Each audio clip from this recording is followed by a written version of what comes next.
नामावली का जब गान करते हैं तो शिल्पिल्ले बाई का स्मरण आता है उसमें। सुत बिस दियो पूज शिल्पिल्ले भक्ति रशीली पाई। देखो कितना विश्वास होता है भक्त को, कैसा वो श्रद्धावान होता है। एक राजकुमारी और दूसरी एक जमींदार की पुत्री, दोनों को मित्रता थी। एक दिन राजा के यहां भगवत प्रेमी महात्मा आए। वो संत सेवी राजा थे, महात्मा जन आते रहते थे और महात्माओं का कार्य ही होता है निरंतर अपने प्रभु की सेवा और सुमिरन में मगन रहना। सेवा सुमिरन ये बहुत बड़ी सामर्थ्य है। अगर हम हर समय सेवा और सुमिरन में रहें तो कभी कोई माया प्रपंच हमें परास्त नहीं कर सकता।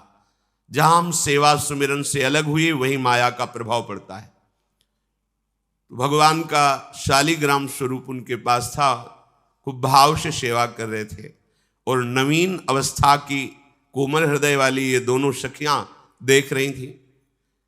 इनके मन में आया ऐसे हम भी ठाकुर सेवा करेंगे। देखने से सुनने से हमारे हृदय में प्रभाव पड़ता है। गंदी बातें देखेंगे, गंदी बातें सुनेंगे, उसी का चिंतन होगा, हृदय गंदे आचरणों की प्रेरणा वाला बन जाएगा। अगर हम भागवतिक बातें सुनेंगे, भागवतिक दर्शन करेंगे तो भागवतिक चिंतन होगा, हृदय भागवतिक प्रेरणा वाला बन जाएगा।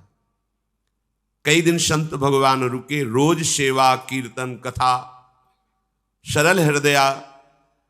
उन दोनों सखियों में बात आई कि चल करके संत भगवान से कहते हमको भी ठाकुर जी दीजिए। दोनों ने चरण पकड़कर प्रार्थना की, गुरुदेव हमारे हृदय में भी इच्छा हो रही कि हमें ठाकुर सेवा मिले। अब दोनों बच्चे ही थे। संत भगवान ने विचार किया सेवा पद्धति में बहुत सावधानी की आवश्यकता होती है। अभी ये बच्चे हैं, कहीं सेवा अपराध न बन जाए। सेवा अपराध भी होता है। उपासना में चलने वाले उपासक को सेवापराध और उपसेवापराध 32 ये 64, इन पर सावधान रहना चाहिए। ये गलती नहीं होनी चाहिए। जैसे आप ठाकुर सेवक हैं, अपने घर में सेवा विराजमान किए हुए हैं। अब जैसे आपको ठाकुर जी के दर्शन के लिए जाना है,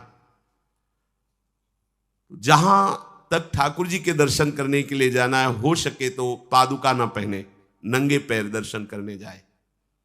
यदि आप में ऐसी सामर्थ्य नहीं है किसी कारण से, तो सीढ़ियों में पादुका नहीं पहनना चाहिए। जहां से मंदिर की सीढ़ियां हैं, पादुका उतार कर माथा रखकर सीढ़ी में फिर चढ़ना चाहिए। खड़ाओं या पादुका पहन करके श्री विग्रह के दर्शन करने के लिए जाने में फिर अपराध लगता है। अरे अपने मालिक के दर्शन करने जा रहे हैं, स्वामी के दर्शन करने जा रहे हैं, प्रभु के दर्शन करने जा रहे हैं, तो अपनी कुटिया से और मंदिर तक नंगे पैर जाना चाहिए। ये भावना रखनी चाहिए। भरत जी जा रहे हैं प्रभु के दर्शन करने के लिए, अयोध्या से पैदल ही चले थे, तो सुकुमार चरणारविंद तो बड़े बड़े फफोके छाले पड़ गए थे। वशिष्ठ जी ने देखा, सबने मिलकर भरत जी से कहा पालकी पे बैठ जाइए। तो उन्होंने कहा हाँ, मेरे प्रभु यहां नंगे पैर चले हैं और मैं पालकी पे बैठ जाऊं? उचित तो यह है कि अपने प्रभु के दर्शन के लिए मैं जा रहा हूं, तो जहां जहां प्रभु के चरण पड़े वहां मेरा शीश पड़े, अर्थात सिर भर जाऊं। उचित असमोरा सबते सेवक धर्म कठोरा। यहां मैं सर के बल चल के जाऊं पर असमर्थ हो। तो आप कह रहे हैं पैर में छाले पड़ गए, आप सवारी में बैठ जाइए। ऐसा नहीं हो सकता। तो अपने प्रभु के दर्शन करने के लिए जब जाए तो हो सके, सामर्थ्य हो तो पादुका न पहने, कोई खड़ाऊं चप्पल जूता आदि ना पहने। अगर पहने हैं तो बस सीढ़ी तक ही पहन कर जाए, ऊपर सीढ़ियों के नहीं। इतने सुकुमार मत बनो, ये आग में जलाया जाएगा शरीर, ये गाड़ दिया जाएगा शरीर, इससे ज्यादा प्यार ना करो। अब इतना दृढ़ विश्वास कि ये बच्चे हैं, सेवा भाव कैसे पूर्ण कर पाएंगे? तो उन संत भगवान ने दोनों बच्चियों से कहा कल ठाकुर जी लाएंगे, हम आपको दे देंगे। तो गांव में घूमे तो आसपास गोले गोले से पत्थर मिले, पत्थर लाए 2 और कहा कि ये लो तुम्हारे ठाकुर जी हैं। दोनों को दिया। देखो, गुरु वचनों पर और गुरु प्रदत्त सेवा वस्तु पर कितना भाव होना चाहिए। उन्होंने दृढ़ विश्वास किया कि मुझे भगवान गुरुदेव ने दिया, ये भगवान है मेरे। दोनों ने अपने हृदय से लगाया। अब एक जमींदार की पुत्री थी, एक राजकुमारी, स्वर्ण के सिंहासन में, और उनका नाम रखा शिल्पिल्ले ठाकुर। शिल मतलब पत्थर, तो उनका तुम्हारे ठाकुर का नाम शिल्पिल्ले गोविंद है। दोनों सिंहासन पर रखकर आराधना करती, भाव प्रतिपल बढ़ता गया, नाम निरंतर जप। गुरु प्रदत्त ठाकुर पर विशेष चमत्कार हृदय में प्रकट होता है यदि उन्हीं की नियमावली से चलो। अपने मन से बाजार से खरीद लाए, विराजमान किए हैं, कभी सेवा की कभी नहीं की, वो भी अच्छा है, कम से कम भागवतिक भाव तो है, लेकिन सिद्धि जो प्राप्त होती है वो गुरु कृपा से, गुरु प्रदत्त ठाकुर से। जैसे धन्ना जी को भांग के बट्टे में ठाकुर जी प्रकाशित हो गए, गुरु प्रदत्त। अब ये सखियां जब बड़ी हुई तो इनके ब्याह की बात हुई।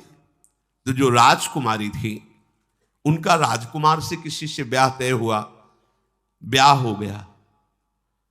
अपने माता पिता से जब विदाई ली तो अपने ठाकुर जी को जो सिंहासन में थे, सिंहासन से एक सुंदर पेटी में से और गोद में रखकर, और अंदर ही अंदर जल रही है कि प्रभु मैंने प्रीतम आपको माना है, संसार के व्यवहार में ये प्रीतम बना हुआ है, पर प्रभु हमारे प्रीतम दो नहीं हो सकते, हमने हृदय से आपको माना।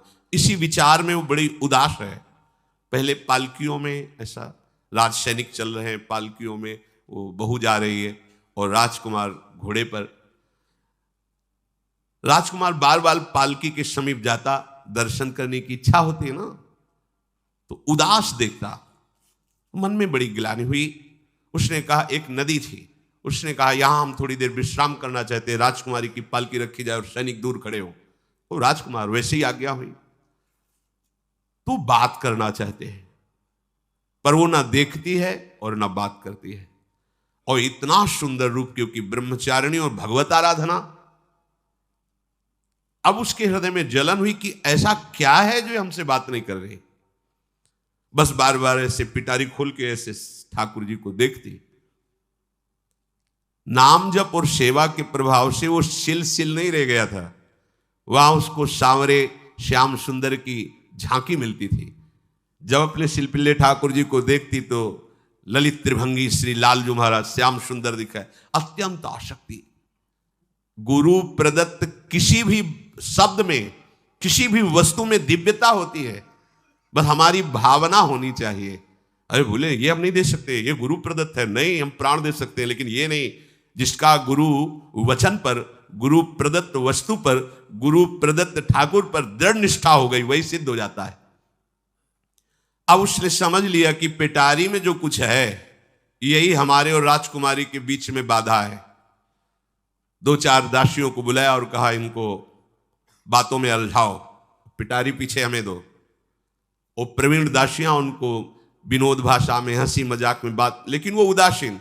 धीरे से गोद में पेटी थी, ले ली, हम लिए हुए हैं, आप बातचीत में सारा, और पेटी उनको दे दी। राजकुमार ने राजकुमारी से कहा यही पेटी तो हमारे आपके बीच में बात, फेंक दी नदी में। अब तो जो उसके हृदय में पीड़ा हुई, भारी व्याकुलता। अब राजकुमार है, सैनिकों के साथ तुरंत पालकी उठवाई, महल ले गया। पर वो आसक्त है, इतनी सुंदर राजकुमारी, क्योंकि भागवतिक तेज से संपन्न में आकर्षण होता है। राजकुमारी ने कहा यदि हमारे ठाकुर नहीं तो मैं नहीं, आज से अन्न जल त्याग, प्राण त्याग दूंगी अगर हमारे ठाकुर जी हमारे समीप नहीं तो। आज से अब एक बूंद पा, कैसे पिए, अपने ठाकुर को भोग लगा के पाला है और ठाकुर जी फेंक दिए गए। भारी व्याकुलता, जैसे मीरा जी कहते दृश्य बिन दुख न लागे नैन, ना रात में नींद है न दिन में अन्न जल है, व्याकुलता। अब भयभीत हो गया राजकुमार। पूरा महल इस विषाद से हो गया कि अगर नवीन राजकुमारी प्राण त्याग देती है तो क्या होगा लोक समाज में, कि अभी नवीन राजकुमारी गई, ये लोग ऐसे निर्दयी हैं कि ऐसा व्यवहार किया कि उसने प्राण त्याग दिया। राजकुमार घुटने में आ गया, घुटने टेक कर राजकुमारी से कहा मैं तुम्हें दुखी नहीं करना चाहता, पर मैं तुमको छोड़ भी नहीं सकता। अब हमें आप वो उपाय बताओ जिससे आप मुस्कुरा दो, आप प्रसन्न हो जाओ। तो उनका, हम अपने ठाकुर के बिना जीवित नहीं रह सकती। यदि आप हमें जीवित देखना चाहते तो हमारे ठाकुर जी ला के दो। ठाकुर जी को नदी में फेंक दिया था। पारिवारिक जनों के साथ राजकुमार उस नदी के तट पर गए और राजकुमारी से कहा, तुम्हें इतना प्रेम ठाकुर जी से है तो तुमसे ठाकुर जी कितना प्रेम करते हैं? अगर तुमसे ठाकुर जी प्रेम करते हैं तो मुझे प्रमाणित कर दो, तो मैं जीवन भर तुम्हारी आज्ञा में रहूंगा। अच्छा, तो तुम ये देखना चाहते हो कि ठाकुर जी हमसे कितना प्रेम करते हैं? हाथ फैलाया और आर्त भाव से पुकारा कि गोविंद, अब आपके बिना मैंने जीवित नहीं रहना। अंदर से जेव ही प्रार्थना की तो जल से सिंहासन सहित शिल्पिल्ले भगवान जैसे कोई वायु के प्रवाह में आ रहा हो, ऐसे आए और छाती से चिपक गए। पूरा परिवार, राजकुमार ये देख रहा था।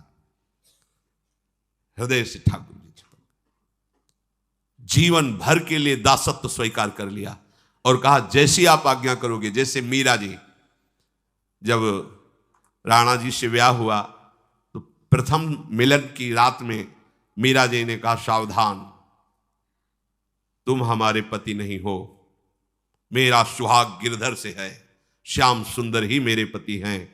व्यवहार में तुम पति बने हो। यदि हमारी बात समझ पा रहे हो तो जीवन में कभी हमारा स्पर्श मत करना। ये जीवन केवल गिरधर के लिए, दूसरे के लिए नहीं। उतर गए शैया से और जैसे सेवक होता है, बोले, अहो भाग्य, मुझे ये सौभाग्य मिला कि इतनी महाभागवती की सेवा करने का। एकांत में मैं सदैव तुम्हारे शिष्य की तरह बर्ताव करूंगा, पर समाज में तुम्हें बहू की तरह बर्ताव करना होगा, नहीं तो लोग जीने नहीं देंगे।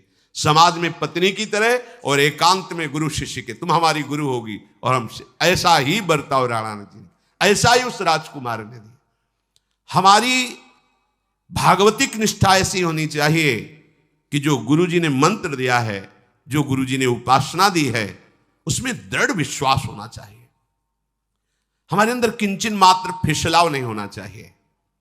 और आगे जो महामहिम सूत्र है, जब तक हमारा मन प्रभु में समर्पित ना हो जाए तब तक पाप होने की संभावना होती है।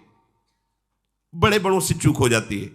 इसमें यह नहीं कहा जा सकता कि हम इतने वर्ष से साधन में लगे, हमसे चूक नहीं होगी, ये तो भूल जाना। बड़े बड़ों से चूक करवा देना माया का कार्य होता है, पर जिनका मन प्रभु को समर्पित हो गया है उनसे चूक नहीं हो सकती। इसलिए जो अगला सूत्र वर्णन किया कि जितने भी पापाचरण होते हैं वो सब मेरे से होते हैं, ऐसा उपासक दृढ़ निश्चय करे। ऐसा नहीं कि पापाचरण भगवान से, भगवान करा रहे हैं। जिन लोगों का एक प्रश्न होता है कि जब सब कुछ भगवान करा रहे हैं, भगवान की इच्छा के बिना पत्ता भी नहीं हिलता, तो जो हम पापाचरण, गलत आचरण, वो भी तो भगवान ही करा रहे हैं। इस विषय को समझना है। आज के समाज का जो मानसिक स्तर है, जब हम त्याग की बात करते हैं कि गंदे आचरण नहीं करने चाहिए, तो जो समझाया जाता है, जो समझ है आज की आधुनिक, वो ये समझ है, कुछ ऐसे जनों ने ये निर्धारित भी किया है कि बहुत भोग कर लेने पर फिर समाधि की प्राप्ति होती है। अगर ऐसा होता तो लाखों लोग समाधि को प्राप्त होते, लाखों लोग बिना साधना के। क्यों? बचपन से लेकर के पूरे जीवन तक भोग ही भोग रहे, सब समाधि में पहुंच जाते। प्रायः सबके दिमाग में बात बैठी है कि अगर हम भोग ले तो हम मन को समझा सकते हैं, लेकिन आप बात अनुभव की समझ लीजिए कि आप भोगने के लिए जो ही गए तो मन के गुलाम बन करके गया, वो कभी तुम्हें मुक्त होने का अवसर नहीं देगा। और आज तक किसी ने भी ऐसा नहीं कहा भोग भोगने के बाद कि आज के बाद मैं प्रण करता हूं, मैंने जान लिया कि इसमें सुख नहीं है, आज के बाद कभी भोग नहीं भोगूंगा। कभी किसी ने नहीं कहा। सबको इस दलदल में गिरने के बाद सदगुरु या भगवान ने ही निकाला है। स्वयं आज तक कोई निकल नहीं पाया, कोई नहीं निकल पाया। ये ऐसा दलदल है। पर लोगों की भ्रांति रहती है कि ये जो मेरा मन जिन भोगों के लिए लालायित हो रहा है, उन भोगों को खूब भोगूं, फिर बाद में अनुभव जब हो जाएगा तब हम इनका त्याग करके फिर भजन मार्ग में चलेंगे। जो भजन मार्ग में चलते हैं उनके मन में भी लगा रहता है कि अगर एक बार भोग लूं तो मन को समझा तो सकता हूं। यह है आधुनिक सोच, यह है हमारे मानसिक सोच का स्तर। सब लोग देख लीजिए। अब भागवतिक सोच और शास्त्र सिद्धांत का जो मत है वो ये है, ये डंके की चोट से गाया गया है और इसी मार्ग में चल करके समाधि को प्राप्त हुए महापुरुष। एक भी कोई ऐसा समाधिस्थ महापुरुष बता दिया जाए विश्व में जिसने भोगों के भोगने के बाद समाधि को प्राप्त हुआ हो। जैसे हम भोजन कर लेते हैं तो लगता है अब कुछ नहीं, लेकिन 6 घंटे व्यतीत होते होते पर्चा बन जाएगा कि ये चीज फिर चाहिए खाने को। ऐसे ही कोई भोग भोगने के बाद कुछ क्षण के लिए उससे विरति हो जाती है, ठीक है, लेकिन फिर कुछ मिनट होने के बाद फिर नई स्फुरना, नया संकल्प, नई क्रिया, नई भोग वासना सब हृदय में देख लो। इसके लिए किसी और से सलाह लेने की जरूरत नहीं है। इसलिए ये जो संतों का मत है, शास्त्र का मत है कि भोगों के भोगने से भोग वासना दृढ़ होती है, कामना बढ़ती है, ना कि शांति मिलती है। लेकिन आधुनिकता में भोगों को भोगने से शांति मिलती है, ऐसी धारणा बनी हुई है और ये गलत है। और ये इतनी गलत हो जाती है कि हम हत्या करने लगते हैं, हिंसा करने लगते हैं, पूज्य जनों के साथ दुर्व्यवहार करने लगते हैं। आज तक भोगों में इति नहीं हुई। देवयानी जी भगवान शुक्राचार्य जी की पुत्री हैं। वो इतनी सुंदर हैं कि कोई अप्सरा भी उनसे होड़ नहीं कर सकती, क्योंकि भगवान शुक्राचार्य की पुत्री जितेंद्री, पवित्र, भगवद आराधन संपन्न। बड़ा प्रसंग है, उसको ना लेते हुए हम सारांश में बता रहे। वृषपर्वा की पुत्री शर्मिष्ठा, ये असुर राजकुमारी है। दैत्यराज वृषपर्वा, उनकी पुत्री शर्मिष्ठा, और दैत्य गुरु भगवान शुक्राचार्य, उनकी पुत्री देवयानी बड़े समाज के साथ जंगल में गई हुई थी। एक बड़ा दिव्य सरोवर था, तो उसी में सब राजकुमारियां स्नान कर रही थी। अचानक वहां से कोई महात्मा निकले, तो जल्दी में सबने वस्त्र धारण किए।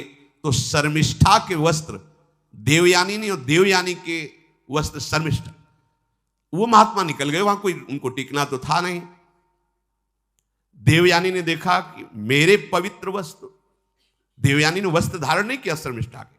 जब महात्मा चले तो देखा कि हमारे वस्त्र राजपुत्री शर्मिष्ठा धारण किए। तो उनका, तुझे पता है मेरे वस्त्रों को स्पर्श करने का भी तेरे को अधिकार नहीं, तूने धारण कैसे कर लिया? तो उनका, ज्यादा मत बोल, इतना गुमान करके मत बोल। जैसे सब सेवक पलते हैं मेरे महाराज से, ऐसे तेरा पिता और तू भी मेरे महाराज के द्वारा ही पोषित है, क्योंकि वो तो राजा है, सारी सेवाएं वही देते हैं। ऐसा नहीं बोलना चाहिए, क्योंकि गुरु पुत्री है, आचार्य पुत्री है और सम्माननीय है। पर ऐसा वो बोल गई शर्मिष्ठा। देवयानी ने कहा, तुझे पता है अगर मेरे पिता की दृष्टि बदल जाए तो 2 मिनट में देवता तेरे पिता सहित संपूर्ण राज्य को नष्ट कर देंगे। मेरे पिताजी के भय से ही देवता आक्रमण नहीं कर। शुक्राचार्य मंत्रवेत्ता है। ज्यादा बात बढ़ गई तो राजकुमारी का शासन चलता है। उसने कहा, इस गुरुपुत्री को उठाकर कुएं में डाल दिया जाए। और उस समय वस्त्र धारण नहीं की हुई थी, उनको उसी स्थिति में डाल दिया गया और वो चली गई। उसी समय शिकार खेलने के लिए महाराज ययाति, चक्रवर्ती सम्राट, तो आवाज सुनी। सैनिकों ने बताया कि कोई देवपुत्री है, दिव्य तेज प्रकाशित हो रहा है उनके शरीर से, और दूर से देखा है ऐसा लग रहा है कि शायद वो वस्त्रहीन भी हैं। उन्होंने कहा, तुम लोग दूर जाओ। और स्वयं महाराज ययाति गए और उनको, तो जब हाथ पकड़ के निकाला और अपने वस्त्र से उनको आवेष्टित किया, तो उन्होंने कहा कि हमारी आर्य मर्यादा है, एक बार आपने हमारे शरीर को देख लिया और हमारे हाथ को पकड़ लिया, अब आप हमारे जीवन भर के लिए पति स्वरूप हैं, स्वीकार कीजिए। तो उन्होंने कहा कि देवपुत्री, मैं तो आपका परिचय भी नहीं जानता हूं, आप कौन हैं? तो उन्होंने कहा, भगवान शुक्राचार्य की पुत्री देवयानी। घुटने पे हो गए तत्काल। उन्होंने कहा, इतने बड़े महापुरुष की पुत्री के साथ मैं ब्याह कर सकूं, मेरी सामर्थ्य नहीं।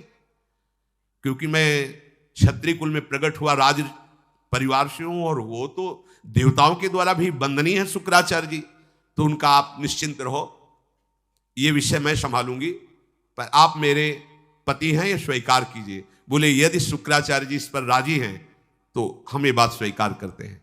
शुक्राचार्य जी विलंब होने के कारण व्याकुल ही थे। देवयानी जी ययाति जी को लेके गई, बड़ा प्रसंग है, पर उन्होंने कहा जब आप राजी हैं तो हम राजी हैं। शुक्राचार्य जी राजी हुए और वृषपर्वा को सूचना दिया कि मैं तुम्हारे राज्य को त्याग कर जा रहा हूं।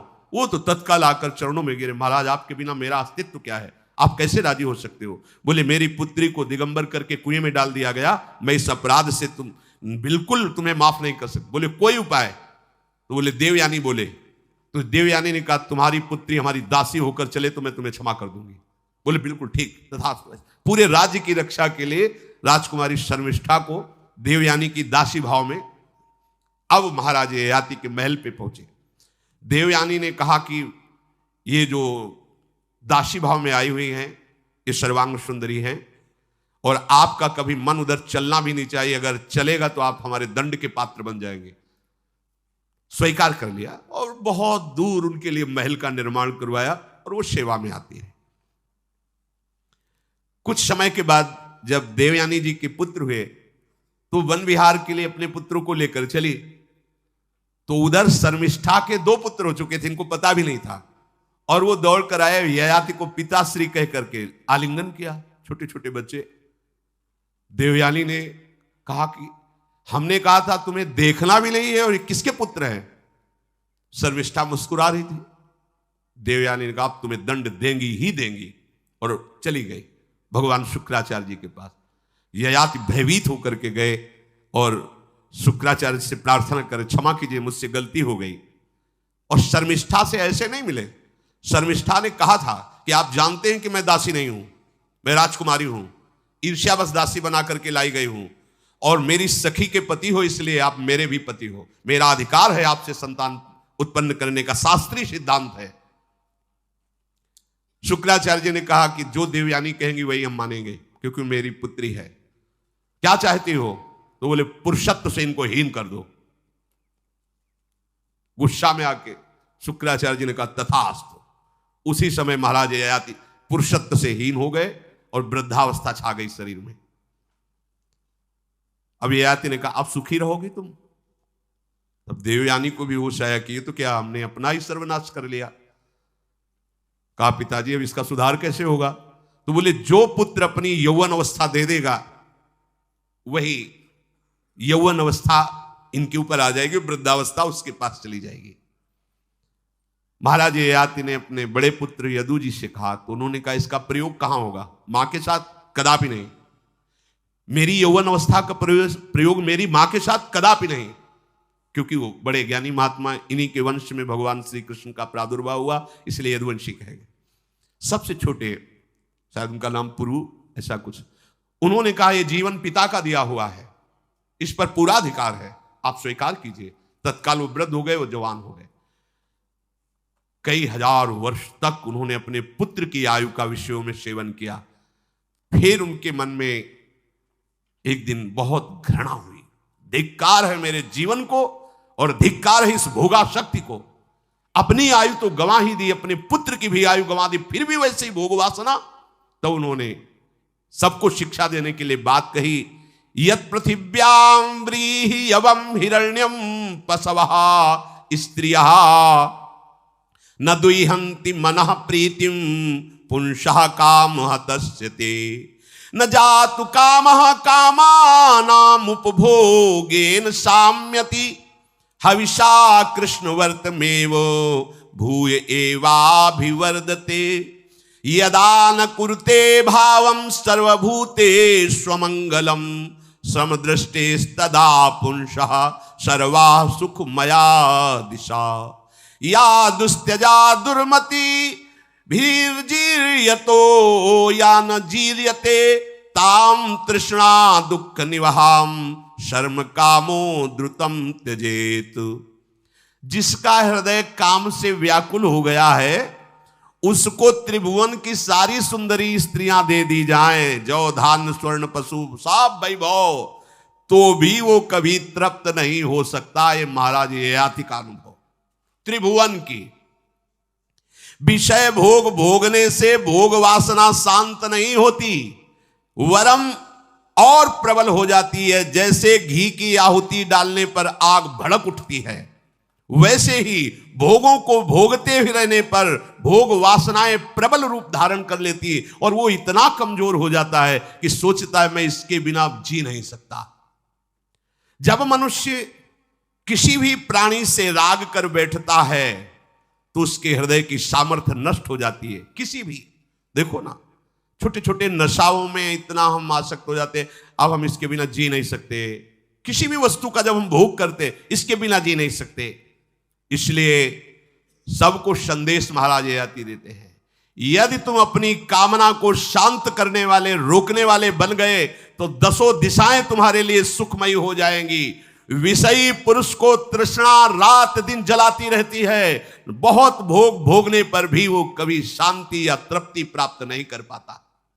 इसलिए जब हम भगवत मार्ग में चलते हैं तो ये तृष्णा और कामना ये डाइन की तरह हमारे हृदय में लगी रहती है। तृष्णा भोगे हुए भोग को बार बार भोगने की इच्छा, कामना सुने हुए देखे हुए भोगों को भोगने की इच्छा।